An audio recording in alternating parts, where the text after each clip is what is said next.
I have been having a little bit of trouble with the banks over the course of the last few months. And tomorrow, the NatWest board meet to decide whether Dame Alison Rose, in a bank that is nearly 40% owned by us, will walk out with a payout of £11.3 million. In the course of the last hour, the Financial Times have broken a story, and it comes from the Information Commissioner's office. The ICO have confirmed the details of the report and said in a statement, "We have been clear with the bank that these actions were unacceptable and should never happen again. Dame Alison Rose has breached data protection laws. She has breached client confidentiality." And it's not just me saying that. This is the Information Commissioner's office. And it would be an outrage, as I say, if she walked away with a huge sum of money, 40% of which is funded by you at home and these people in the room. We need genuine reform of our banking system. Now, one of the reasons I finished up in such hot water with the bank was because of a South Wales distinguished Member of Parliament. He represents the Rhondda. His name is Sir Chris Bryant. And earlier on today, GB News reporter Ben Leo caught up in Westminster with Sir Chris. Listen in. Ben Leo, GB News. Enjoyed your talk. Would you like to make a proper apology to Nigel Farage for the fake news that you spread about his Russia links?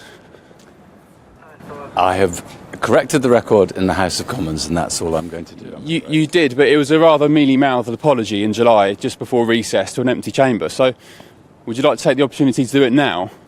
I'm not saying anything more, I'm afraid. But thanks very much for asking. Because, Chris, the lies you spread have had a long-lasting effect. NatWest cancelled Nigel, and the trove of documents he unearthed yesterday showed that they were repeated by NatWest staff, and that was the reason they debanked him. You incorrectly said that Christopher Chandler had links to Russia. You had to amend the record for that. You misled the Leveson inquiry. You said that the 2016 coup in Turkey was linked to Brexit. You're meant to be cleaning up Parliament. You've just given an hour talk on cleaning up Parliament, but you're part of the problem, aren't you? I'm very happy for you to broadcast whatever you want, but why don't you just apologise properly to Nigel and we can be done with it? I've corrected the record in the House of Commons, which is the correct way to do things. I mean, you were chair of the Standards Committee, but how was that so when your standards are so sloppy? Your track record's not particularly great when it comes to the truth, is it? One last opportunity. No proper apologies to Nigel? Careful. No proper apology. Would you like to come into Nigel's show and have a chat with him properly about it? I have regularly turned down the offer of appearing on GB News. Thank you very much. That's a big shame.